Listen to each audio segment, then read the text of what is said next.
y no una presencial, digamos, los días lunes.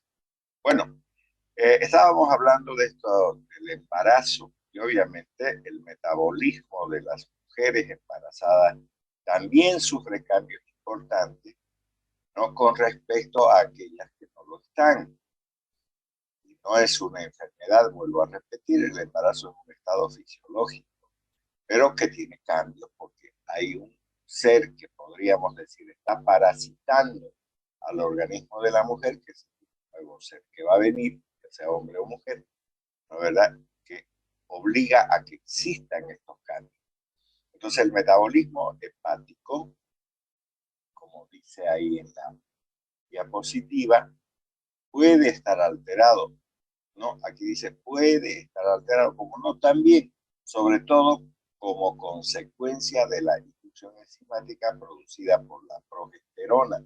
Recuerden que esta hormona que está en el segundo ciclo, en el segundo periodo del ciclo menstrual femenino, entonces mantiene al embrión, ¿no? Las primeras semanas, después se hace cargo la gonadotrofina coriónica, etcétera, que ya es secretada obviamente por la placenta. Ella origina una reducción de la vida media plasmática y por lo tanto de la acción de los fármacos. Porque si son inductores enzimáticos, quiere decir que aumentan la cantidad de enzimas capaces de metabolizar los fármacos. Entonces eso va a ocurrir con las mujeres embarazadas. Aquí, como ya esto también creo que hemos visto, entonces tenemos una mujer embarazada donde hay ganancia de peso, hay uno de ingesta, hay cambios ahí, metabolismo de los carbohidratos, el metabolismo de los lípidos, lipoproteínas, también sufren cambios la homeostasia del calcio, el metabolismo de las proteínas, homeostasia del volumen de líquidos y la osmorregulación, cambios ácidos bases y fisiológicos, ¿no es cierto? Tenemos también en la mujer que está obviamente gestando. Entonces eso va a ocurrir. Continuamos entonces, eliminación, la filtración glomerular aumenta a medida que avanza el embarazo, por lo que la eliminación de fármacos por esta vía se incrementa siempre que no aumente la reabsorción tubular.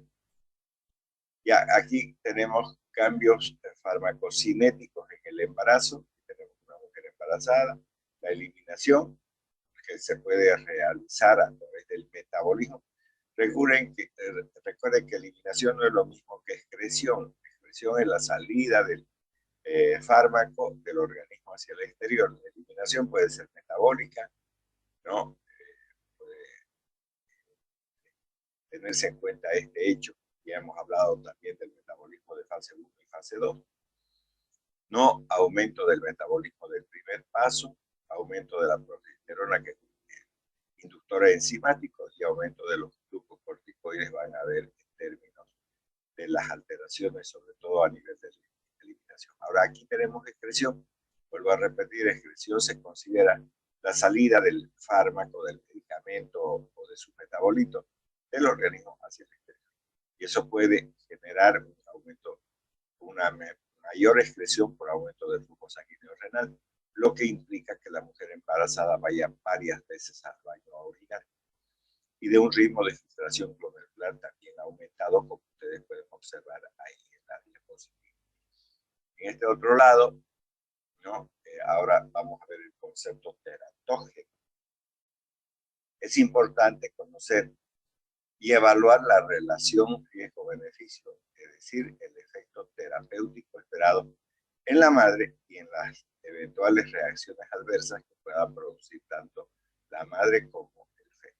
La Organización Mundial de la Salud define que el uso racional de los fármacos administrados a una mujer embarazada debe de entenderse como que las pacientes reciban de los fármacos indicados para su situación clínica.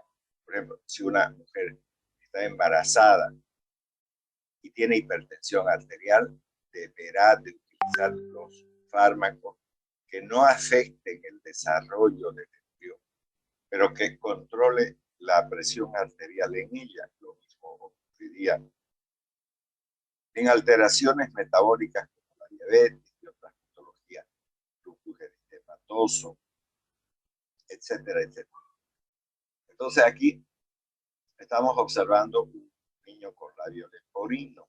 Estos lo suelen abandonar en las maternidades, generalmente la gente del interior, ¿no? Sin embargo, quiero recordarles a ustedes que se están formando como médicos, hasta un actor que participó de la película El Gladiador, el labio leporino, y se puede observar en su labio las suturas que realizaron con una cirugía. Esto compone y sigue el niño bien, ¿cuál es el problema?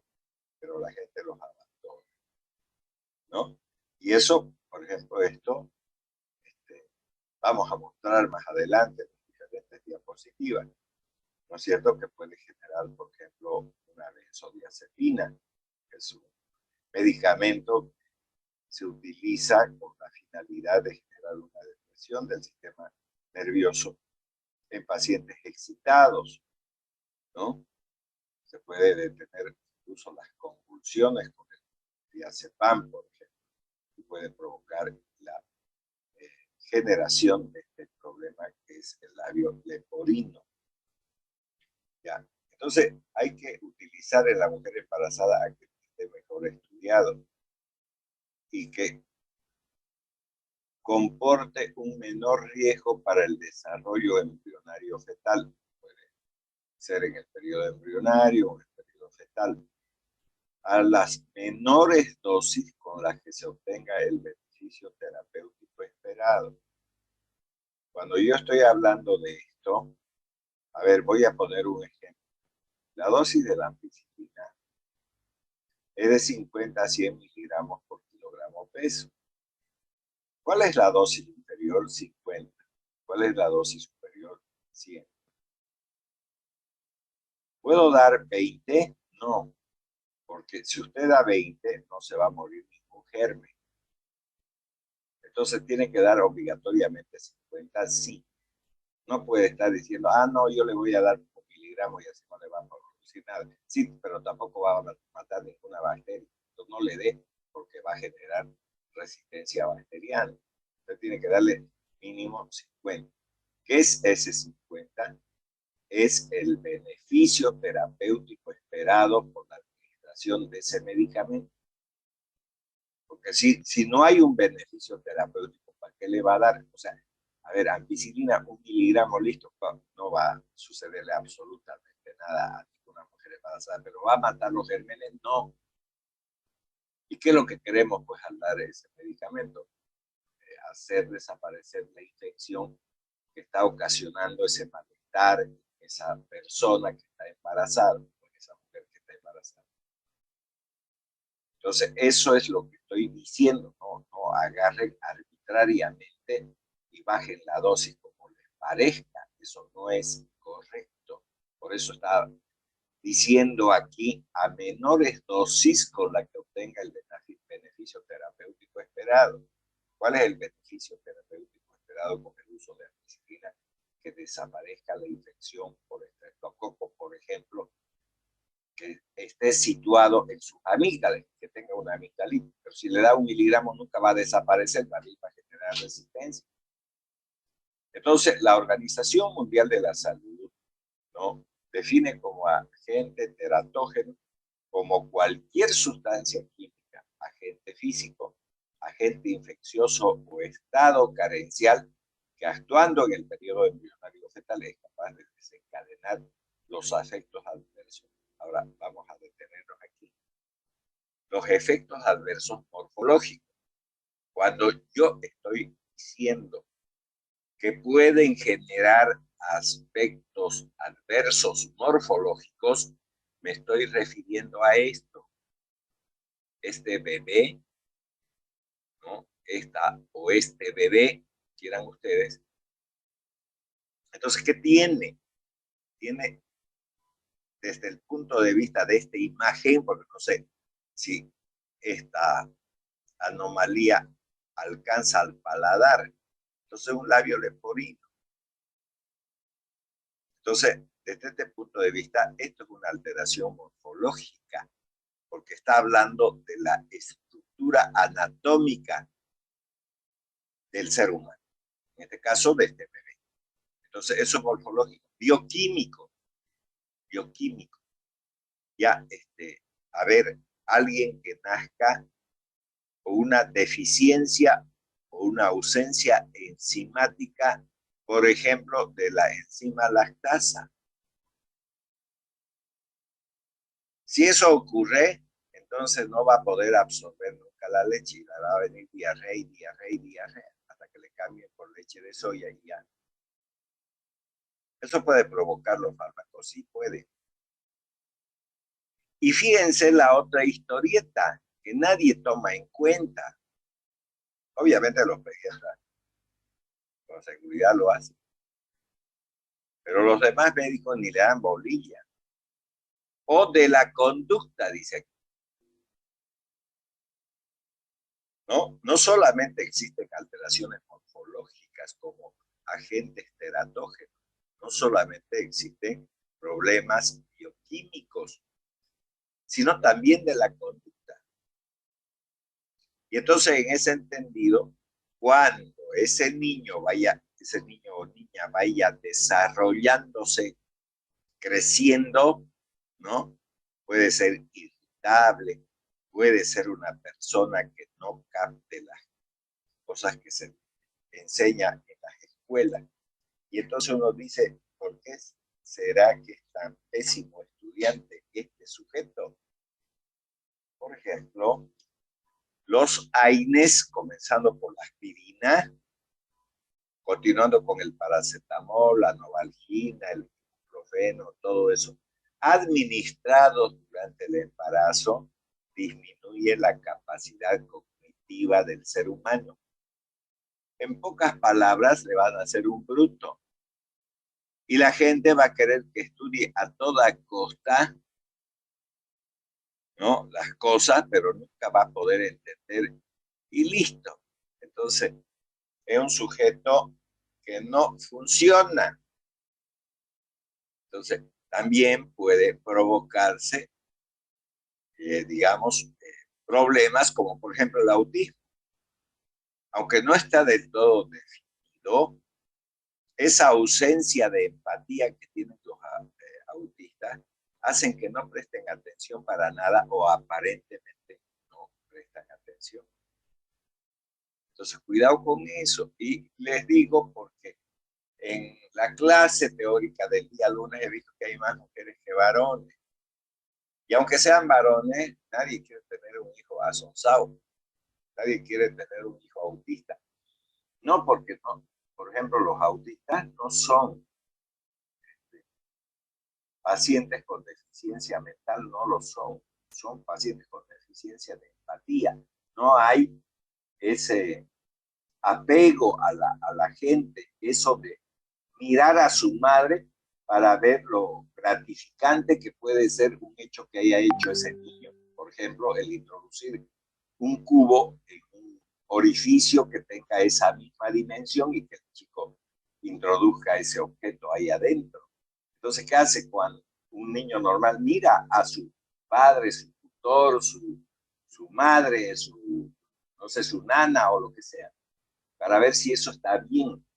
Y todos los seres humanos hacemos eso. A ver, tomen una taza de la mesa al suelo, se va a quebrar. ¿Y qué van a hacer? Primero miran a todos los demás como buscando, mierda, la cagué, digamos, lo arruiné todo. Sin embargo, nadie le va a pegar a un adulto, a un chico le pegan, yo no sé por qué le pegan también. Ah, porque tumbó la taza, por eso pues le pegan, no sean brutos, pues. Entonces, cuando ustedes tomen una taza, busquen a alguien que la chicotee, entonces. Porque solo al niño, digamos, no tienen por qué hacerlo. El ser humano va a seguir tumbando cosas. Cuando llega la ancianidad, igual va a seguir haciendo. Nadie tiene el derecho de golpearle, puede enseñarle de otra manera. Entonces, esas cosas no las tiene el autista. Entonces, tiene cambios de conducta. Entonces, como médicos no tienen ninguna razón de provocar problemas en un niño que va a nacer. Y por lo tanto, traten de no dar medicamentos y en la medida que se pueda evitarlos, mejor. Ahora que quiero que entiendan también otra cosa. Ay, a la miércoles le di una aspirina, una novalgina y ahora va a ser un bruto. No, no.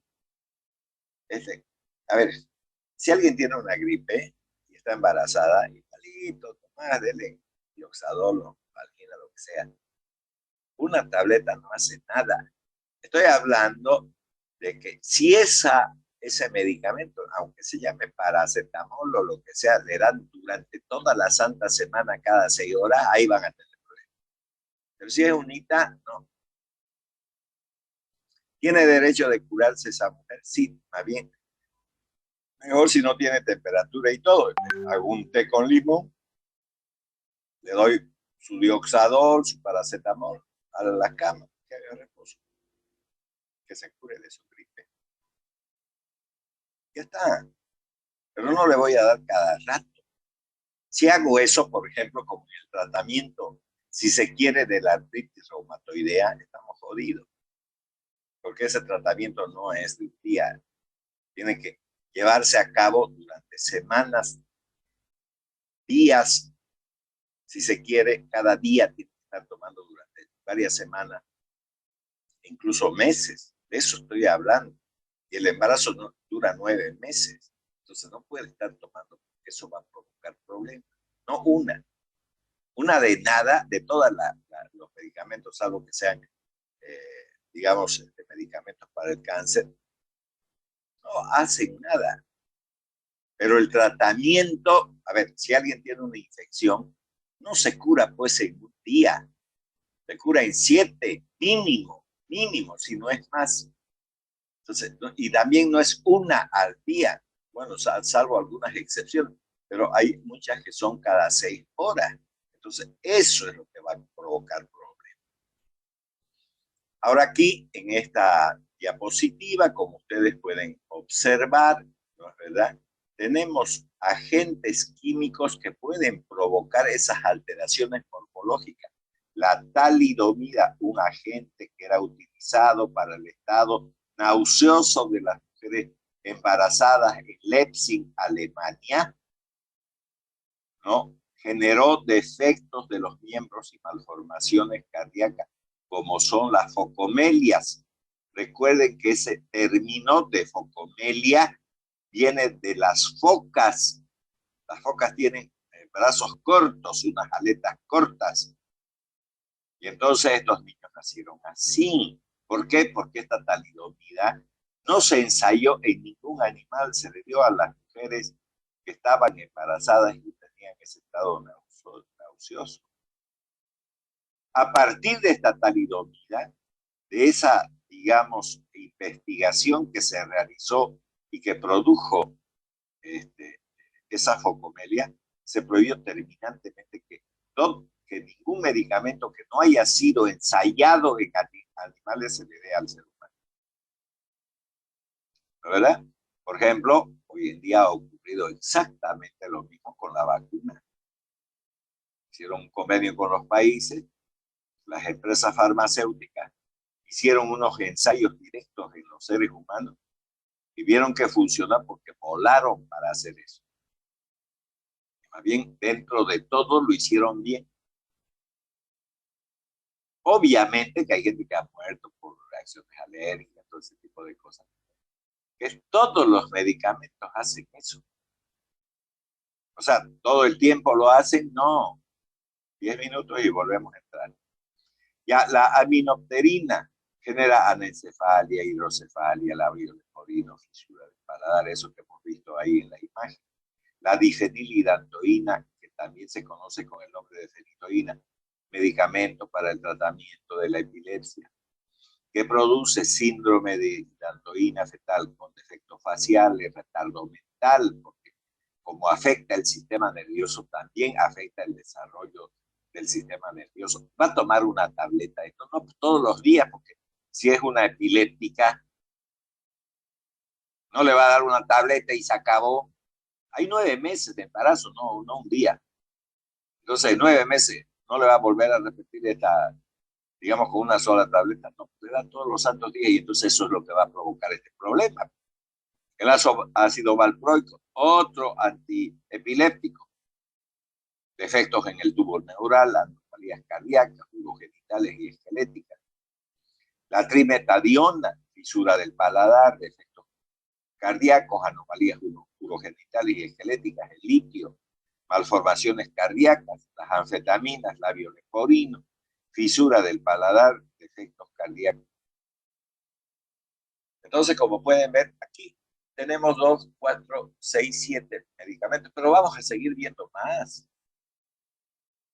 Vuelvo a repetir, todos pueden provocar, con una tableta, con una cucharilla de un jarabe, con un inyectable, ¿vamos a lograr esto? No.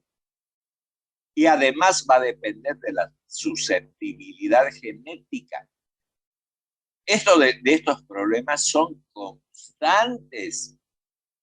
La gente del colegio, las damitas del colegio y los jovenzuelos del colegio suelen tener igual relaciones sexuales. No es malo hacerlo, porque es parte constitutiva del ser humano. No podemos calificar como malo eso. Pero cuando quedan embarazadas, ahí ya el novio o lo que se llame, ya no ni la conoce, como dijo Evo Morales. Me parece cara conocida, que no sea sinvergüenza. ¿Cómo se va a olvidar de con quien ha estado metido en la cama? Medio difícil que ocurra eso. Y entonces ya aparece el novio no responsable. No, yo no sé dónde salió embarazada, ni qué te importa. No, es mejor que te lo hagas sacar. No, ya no es el amor de la vida. Y entonces, ¿qué hace la damita, digamos? Le cuenta a la amiguita, porque si le cuenta al papá o a la mamá, la echan del paraíso, como hizo, según la Biblia, Dios, que me parece más una actitud humana que divina. Porque si Dios es Dios y Dios es amor, entonces ¿por qué tendría que haberla botado del paraíso? Una actitud humana. Lo primero que hacen los padres es votar a la mujer. En cambio, del otro lado, miran con cara de enojo, pero están contentos porque ya el hijo no va a ser un marica, digamos. Qué huevada más grande, ¿no es? Hay que proteger a sus hijos. Para eso uno los ha tenido. Y esos hijos no tienen más que esa familia. Entonces uno debería de aceptar y decirle, bueno, de hoy en más, usted dedíquese a esto porque lo que ahorita tiene es un embarazo, que el día de mañana va a ser mi nieto, etcétera, etcétera, nieto, nieta. Entonces tenemos que proteger, pero usted va a trabajar, no puede seguir, digamos, de la misma, haciendo la misma vida, bartoleando ahí, haciendo soncera, que no nos va a llevar a nada bueno. Una reflexión simplemente y listo. Y empezar con la mejoría. Ahora, agentes físicos que pueden provocar problemas, por ejemplo, la radiografía. Radiografías, ecografías, todos son cera. Y la mujer, a ver, ¿qué será, no? ¿Será hombre o mujer? ¿Qué tiene que ver eso? La sociedad está conformada por hombres y mujeres, no hay otra. Los seres humanos, desde Adán y Eva, ¿no? Adán era del sexo masculino y Eva, digamos, del sexo femenino, los que profesan la religión, digamos, católica, judía y todo eso, siempre vieron que existía hombre y mujer. Los otros defectos no voy a hablar, no necesito hacerlo. Entonces, ¿por qué no puede tener una pareja hombre o mujer? Y se llenan a veces de hijos buscando el hombrecito, buscando la mujercita. Oiga, lo mismo es, son hijos igual. Más bien las damas tienen muchas más virtudes que los varones, porque cuando uno se vuelve viejo, siempre se la echan a la hermana que cuida al anciano o a la anciana. Entonces no se hagan sacar radiografías, ecografías, todo, porque miren estos rayos que llevan a la microencefalia, espina bífida, fisura del paladar, defectos de los miembros. Miren la temperatura. Entonces, usted acaba de decir que no le dé Novalgina, porque va a ser un tonto internacional. No, no dije eso. Dije que no le den Novalgina cada día y cada 6 horas. Eso estoy diciendo. Durante 7 días. Pero baje la temperatura, pues incluso métase a una ducha. El agua siempre va a estar más fría que el cuerpo. Entonces, esta temperatura tiene que le guste o no a la gente. Entonces, para que no producir anencefalia, defectos del tubo neural, abortos espontáneos, defectos cardíacos, defectos de la pared intestinal que pueden provocar la hipertermia. Por eso le estoy diciendo, la mujer embarazada no es un extraterrestre, es un ser humano. Eso es importante tener presente siempre eso, es un ser humano y hay que tratar de que esté bien. Algunos agentes biológicos también pueden provocar. Son agentes que tienen vida, por ejemplo el toxoplasma. La toxoplasmosis provoca hidrocefalia, calcificaciones cerebrales, microftalmía, la rubiola, cataratas, glaucoma, ¿no? La gente a todo brote le llama alfombrilla. ¿Qué alfombrilla? Ni que 8 cuartos, digamos. Hay que diagnosticar bien para ver si eso es rubiola, ¿no? Es sarampión, es varicela, ¿qué es? Digamos. Porque esta rubiola, que genera granos también en la piel, manchas de color rojo, puede generar en ese recién nacido cataratas, glaucoma, defectos cardíacos, sordera. El citomegalovirus, que una vez que se metió, que es una enfermedad sexual, no se va del cuerpo nunca. No hay medicamento que lo saque. Y eso puede provocar microcefalia, ceguera, retardo mental. ¿Quién quiere tener esto de hijo? Los virus del herpes, los del Zika, también provocan anencefalia, del herpes simple, microftalmía, microcefalia, displasia retiniana, infecciones de la piel, ojos, boca, daño del sistema nervioso central y otros órganos internos, retardo mental o la muerte puede llegar a producir. Entonces, una mujer cuando está embarazada debe de tener el mayor cuidado posible de parte de ella y de los que le rodean. ¿Cuáles son los que le rodean? Desde el esposo, los padres de la muchacha o del marido tienen que tratar de que ella esté lo mejor que se pueda, porque lo que se va a obtener o lo que se quiere obtener es un ser humano con todas las condiciones para poder desarrollarse dentro de la vida que nosotros tenemos como humanos. Entonces, la teratogénesis puede manifestarse como muerte fetal intrauterina también, retraso del crecimiento fetal, carcinogénesis, malformaciones estructurales orgánicas o defectos funcionales. En esta otra diapositiva, como podemos observar, hay condiciones para la producción de malformaciones congénitas. Y entonces vamos a hablar de las etapas del desarrollo desde el periodo embrionario hasta terminar en el nacimiento, incluso después del nacimiento. Entonces, hay etapas de preimplantación. Eso ocurre dentro de la primera semana, del día 1 al 8, cuando el espermatozoide se introdujo dentro del óvulo. Entonces es un periodo de máxima embriotoxicidad. Cualquier medicamento puede matar. No va a provocar malformaciones morfológicas, lo va a matar al embrión. Y entonces la mujer, como va a tener un retraso de una semana, le va a venir menstruación, va a querer embrionarias, ectodermo, mesodermo y endodermo, que luego se va a plegar y va a aparecer el periodo presomítico, somítico, etcétera, etcétera. Entonces empieza la organogénesis. ¿Qué quiere decir? La generación de diferentes órganos. Y eso ocurre desde la implantación hasta el término de la 8ª semana.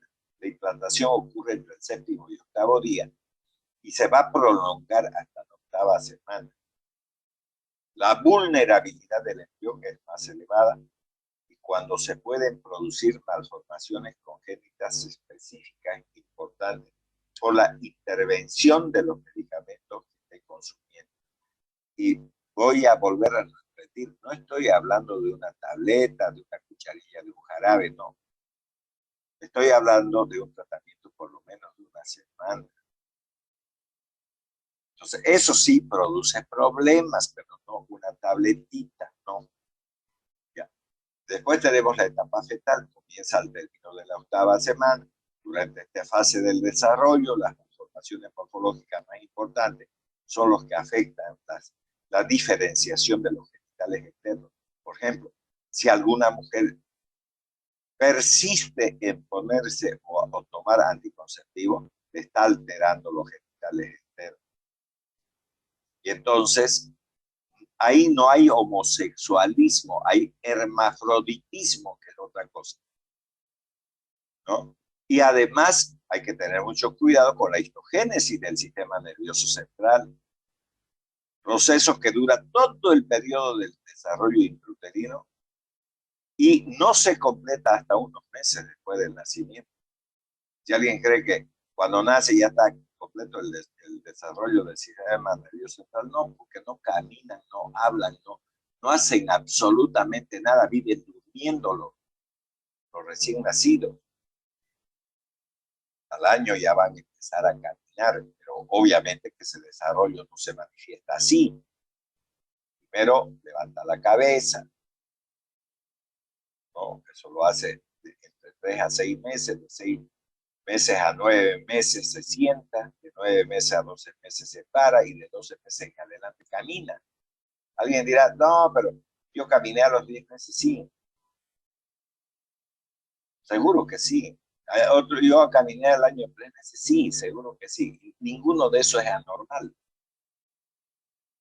Ni tampoco es más inteligente por el hecho de que haya caminado rápido. Por ejemplo, un pollito de burro es sonso y camina tras que nace. Unos minutitos está medio soncito, pero después camina. ¿Qué de inteligente tiene? ¿Qué resuelve, digamos, en la vida? El pollito. Entonces, no es, las madres, y mi hijo camina, como mostrando que es más inteligente, no tiene nada que ver. El hecho de que camine, no tiene nada que ver. Entonces, hacen competencia las madres. No deben de someter a competencia a ningún ser humano, porque no hemos nacido para competir, ¿por qué tenemos que hacer eso? Entonces, también existe una susceptibilidad genética. La respuesta del embrión a los agentes exógenos depende de su constitución genética. Por ejemplo, dice, oye amiga, te cuento que estoy embarazada. Y están chicas del colegio, estoy hablando. Y entonces mi mamá y mi papá me van a matar y era mi novio y ahora ya ni me conoce. ¿Qué puedo hacer? Bueno, tomate esto, dice que es bueno para abortar y no aborto. Tomate esto, otro, que es bueno para abortar y no aborto. Hasta que la familia se da cuenta de que está embarazada y se arma la de San Quintín y sigue el embarazo y no le pasó absolutamente nada al feto. Ni se abortó, ni le produjo ningún problema. ¿Por qué ocurrió eso? Porque depende de su constitución genética de esa mujer. Recuerden que hay una palabra que somos nosotros, individuos, lo que no terminan de entender, digamos, los izquierdistas. ¿Por qué? Porque dicen que todos somos iguales. No somos pues iguales. ¿Cómo vamos a ser iguales? Ni siquiera entre hermanos somos iguales. Unos eligen una profesión, otros otra, a unos les gusta un color, a los otros otra, etcétera, etcétera. Entonces, ¿cómo vamos a ser iguales? No somos iguales, ni nunca vamos a ser iguales. Habrán mejores y peores que nosotros, con seguridad que sí. Entonces, esa diferenciación hace muy difícil la extrapolación de datos del animal al hombre, porque el ser humano no ni es rata, ni es gato, ni es cordero, ni es caballo, ni nada de eso. No es un animal, es un ser humano. Y por lo tanto, ¿no? Hay que realizar los estudios de teratogenicidad, al menos en 2 especies animales. E incluso dentro de una misma especie pueden existir muchas diferencias de susceptibilidad a los medicamentos. Entonces, importante también tener presente esto.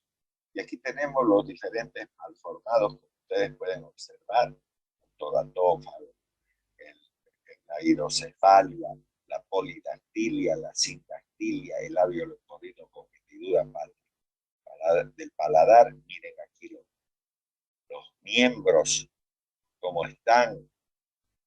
Todas estas cosas pueden ser producidas por los medicamentos también. ¿Alguien quiere tener estos hijos? ¿Alguien? Bueno, entonces ustedes que se están formando como médicos, a ver, consideren estas cosas. Y cuando traten de dar algún medicamento, entonces lo administren solo de la mejor manera posible. Bueno, el estado fisiopatológico de la madre puede condicionar a anomalías este estado fisiopatológico de la madre. Sí. Cuando estoy hablando de fisiopatológico, ¿de qué estoy hablando? Por ejemplo, que una mujer embarazada sea hipertensa. Antes de embarazarse, ella tomaba tabletas para la hipertensión. Una mujer que tiene diabetes, antes que se embarace ya era diabética. Entonces, el estado fisiopatológico de esa mujer. ¿Tiene derecho de tener hijos? Sí. ¿Nadie le puede prohibir? No, porque es un derecho que tiene ella. No es derecho de él. El médico puede decirle, sería mejor que no se embarace porque usted tiene esta patología y para controlarla tiene que ser. Pero si usted decide que sí, bueno, adelante. No, ningún médico no puede decir, no, usted bajo ningún motivo puede embarazar. No. Yo le recomiendo que no lo haga. Eso es lo que hay que hacer. Hay que recomendar. Entonces uno deslinda esa responsabilidad, pero la responsabilidad mayor la tiene la pareja, y ni siquiera la mujer la tiene la pareja, porque el hijo se hace con dos, no es con uno. Hay gente, por ejemplo, que se queja, digamos, de los malos tratos, todas esas cosas.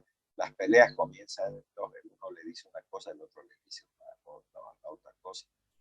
Pero el que cuenta solamente, digamos, lo que fue maltratado, pero no cuenta lo que dijo. Y aquí lo mismo, el médico tiene que tratar de que entienda la gente que con su condición patológica no sería bueno que se embaracen, pero no puede obligarla. ¿Ya? Entonces, los riesgos de malformaciones y de mortalidad perinatal son superiores en las madres más jóvenes. Por ejemplo, pueden nacer mongólicos, etcétera, etcétera. Y sobre todo en las de edad más avanzada, ¿no? Porque pese a que a los 40 años puede empezar la menopausia, y la mayor parte tener menopausia a los 45, eso no quiere decir que no haya mujeres que tengan 70 años y que queden embarazadas. Pero es conveniente tener a esas edades, no porque van a tener más problemas cuando tengan a esos bebés. También hay factores patológicos, sobre todo las enfermedades crónicas y metabólicas, y la diabetes, hipertensión, toxemia, lupus eritematoso, que pueden potenciar la acción tóxica de los fármacos y aumentar la frecuencia de las alteraciones fetales, porque vuelvo a repetir, una madre diabética tiene que tomar sus medicamentos para la diabetes, sí. La hipertensa tiene que tomar medicamentos para la hipertensión, sí. La que tiene lupus tiene que consumir los medicamentos que controlan ese lupus, sí. Ejemplos, entonces, tenemos en esta otra diapositiva de agentes teratógenos y sus efectos. Por ejemplo, enfermedades maternas, la diabetes tipo 1, insulino dependiente, que es la infanto-juvenil, pero ha seguido creciendo y teniendo años esa mujer decide tener un hijo, entonces le puede salir cardiopatías congénitas en sus niños, la que tiene diabetes. La fenilcetonuria, enfermedad del metabolismo de la fenilalanina, polimalformaciones y retraso mental. Si tiene hipertensión, que hay hartas personas que tienen hipertensión, puede aumentar el riesgo de que se produzcan complicaciones durante el embarazo, como problemas con la placenta, retraso en el desarrollo también del feto. ¿No? Clasificación de los fármacos según la Administración de Drogas y Alimentos, la FDA. Generalmente no existe relación entre la estructura química del fármaco o su actividad farmacológica y la aparición de efectos teratógenos, excepto en el caso de los antineoplásicos, o sea, de los medicamentos para el tratamiento de los cánceres. Actúan sobre las células en rápido crecimiento y las hormonas sexuales afectan la diferenciación sexual, provocando hermafroditismos.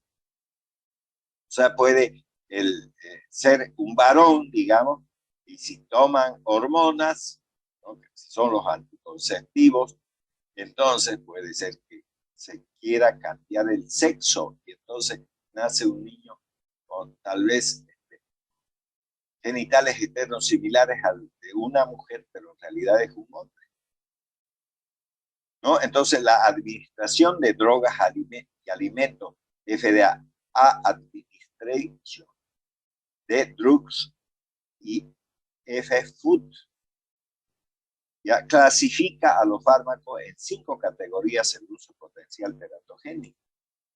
Entonces la categoría A. ¿Qué fármacos entran en esta categoría? Fármacos para los que existen estudios adecuados y bien controlados, que no han mostrado riesgo para el feto en el primer trimestre del embarazo. Y no existe evidencia de riesgo en los trimestres posteriores. No es que esto se vaya a producir en esta categoría, esta anencefalia. Yo he puesto nomás esta figura. Más bien, esta categoría es la que menos produce problemas, que vamos a ver un listado de fármacos. Aquí tenemos. Todos pertenecen a la categoría. Estos son los mejores estudiados. Por ejemplo, el ácido ascórbico, vitamina C, en dosis diaria recomendada puede recibir la mujer embarazada, el calcifediol, ¿no? También es del grupo A, en dosis diaria recomendada, el calcio, el calcitriol, la cianocobalamina, vitamina B12, etcétera, etcétera, como pueden ver ustedes aquí. Sin embargo, hay algunos de la categoría A que no están del todo claros, como la levotiroxina, que puede variar la dosis de un paciente a otro. Igual el potasio, como pueden ver aquí en este cuadro.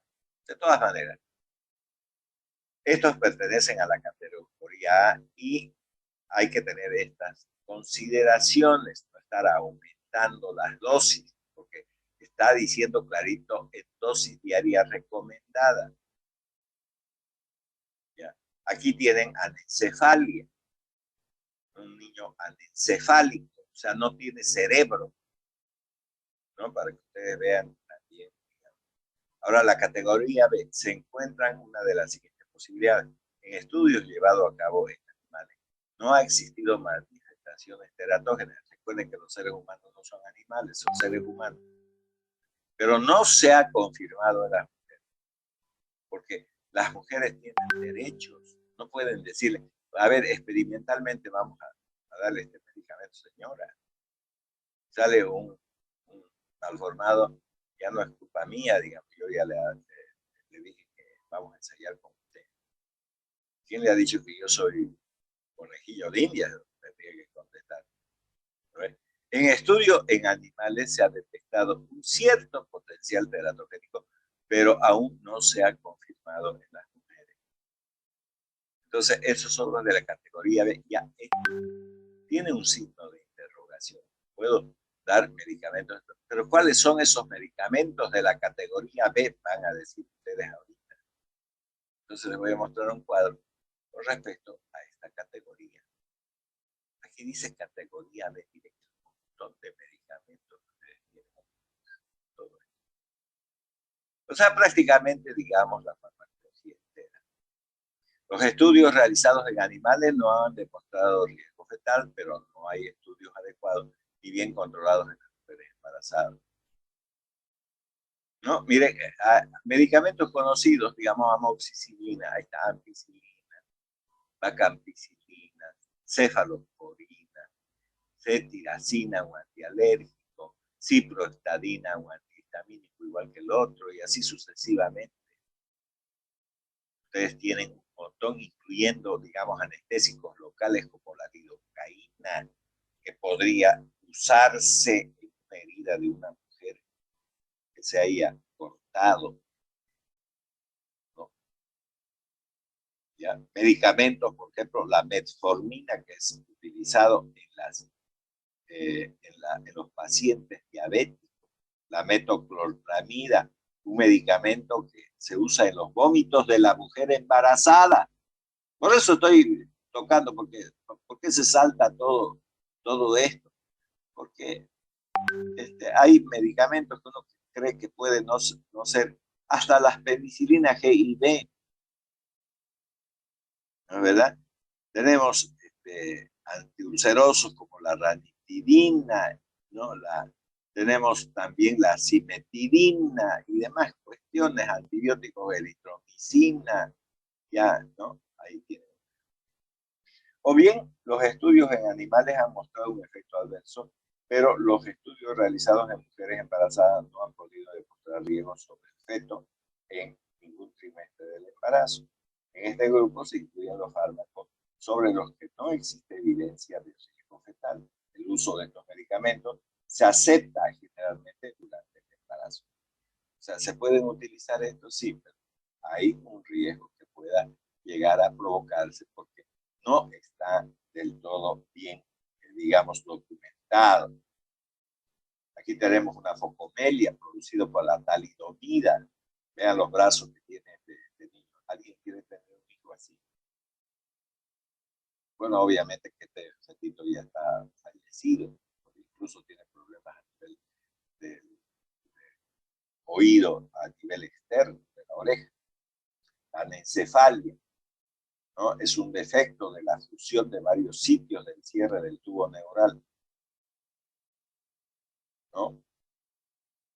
Entonces ahí tienen ustedes las diferentes imágenes en este proceso que ha llevado este niño durante su organogénesis en la vida intrauterina. Nadie quiere tener un niño así. El mongolismo lo hemos puesto también para que ahora viene la categoría, sería esta más grave. Estos fármacos, ya hemos visto la A, la B, ahora la C. Estos fármacos solo deben administrarse si su potencial beneficio justifica un eventual riesgo para el feto. Se encuentra una de las siguientes posibilidades. En estudios en animales se han detectado efectos teratógenos, pero aún no se ha ensayado en mujeres. Ninguna mujer va a querer que ensayen en ella. Aún no se ha efectuado estudios ni en animales ni en mujeres, también pertenecen a esta categoría. A ver, si alguien tiene tuberculosis y se embarazó, hay que hacerle pues tratamiento contra la tuberculosis a esa mujer. Porque si esa mujer se muere, va a dejar niños huérfanos. Y los huérfanos no son bienvenidos en ningún lado, ¿no? Porque el marido se va a querer buscar, digamos, otra mujer y lo va a maltratar. Es mejor que siga viviendo la madre como sea. Y si tiene varios hijos, y justo ahora, con el último, con el cuarto, quinto, digamos, hijo, está con tuberculosis, mejor hacerle tratamiento. Pero hay que decirle, porque el dueño del cuerpo no es usted, doctor o doctora, no es. Y si no es, usted tiene que decirle, usted si se muere, sus niños que están ahorita vivos van a quedar sin madre. Así que es preferible que, digamos, desaparezca el nuevo ser antes que desaparezcan todos. Pero eso tiene que escribirse, tiene que tener la aceptación, no solo de la mujer, sino del marido también, porque él cuenta también, no es que no cuente, así dice la ley. Entonces, no es una decisión médica, es una decisión médica acompañada de la decisión del dueño del cuerpo. Así funciona la cosa en términos de ley. Aquí tienen más anomalías. Miren cuántos deditos tiene. ¿Está normal eso? No, solo cuento 4. Y además todo esto está mal del miembro superior. Mire la mano cómo está, ¿no? Ya, esto no es incompatible con la vida, va a seguir viviendo, pero hay seres humanos con ciertas anomalías. Ahora, aquí están las drogas del tipo C, del tipo D y del tipo X, que vamos a ver enseguida. Lo hemos visto. Estamos en C, por ejemplo, Clobazam, ¿no? Cirox, el enalapril, que es un antihipertensivo. Aquí está la bendita hidroxicloroquina para la COVID-19. Aquí, miren, pertenece al grupo C. Debe ser restringida la cosa, ¿no? Aquí tienen el omeprazol. La gente va a la farmacia, dame omeprazol sin receta, no importa, ya está, ¿no? Para las úlceras. Aquí están medicamentos para el tratamiento de la tuberculosis. Aquí estaba poniendo como ejemplo la rifampicina, por ejemplo. ¿No? Las del tipo D tenemos varios. A este atenolol también sirve para la hipertensión arterial. La carbamazepina para la epilepsia. La colchicina para el tratamiento de la gota. La espironolactona, un medicamento ahorrador de potasio diurético. La fenitoína también para la epilepsia. Otra vez la hidroxicloroquina está entre el C y el D, ¿no? Entonces tenemos varios medicamentos y las drogas que nunca se deben utilizar en el embarazo son estas. Todas estas sirven para el tratamiento de los cánceres. Entonces vamos a continuar. Aquí tenemos los toracópagos, como ven aquí, están unidos por el tórax, el síndrome de Turner, ¿no? Aquí está la categoría de fármacos para los que hay signos de riesgo de teratogénesis, pero su uso se justifica por los beneficios esperados.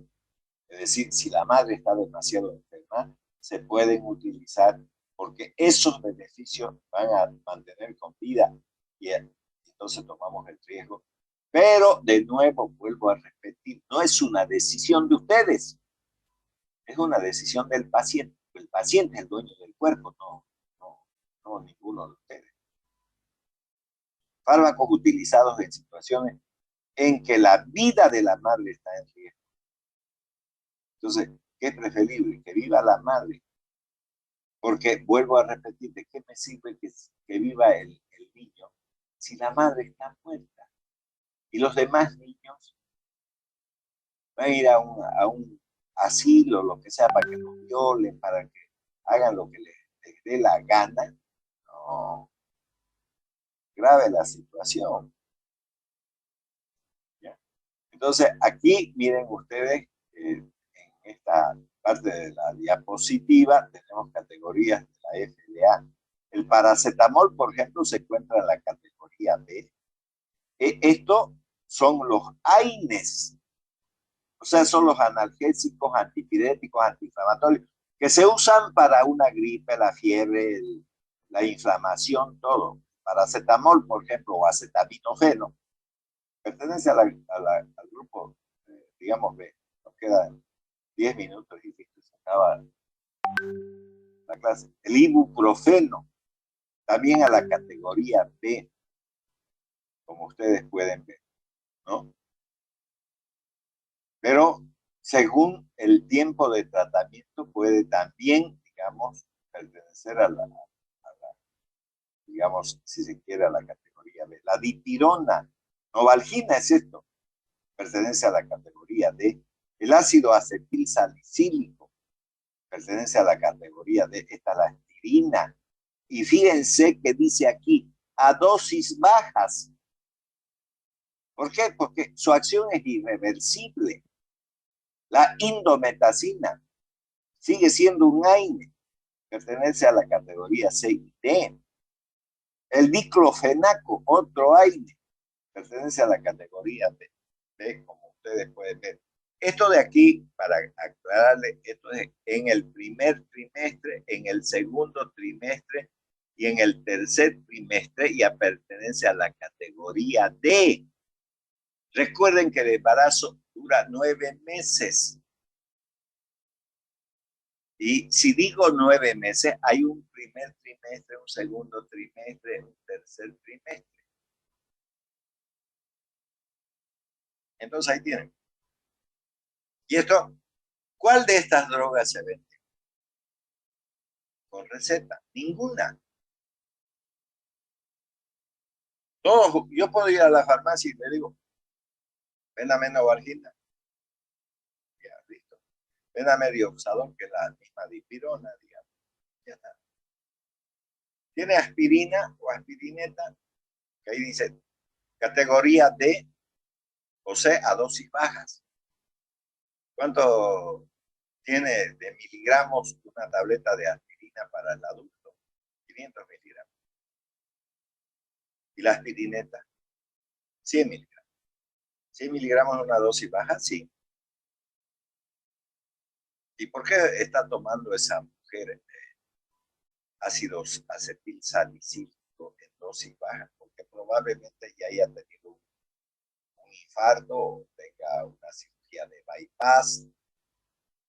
Entonces va a fregar a su bebé porque está metida en la categoría D o C.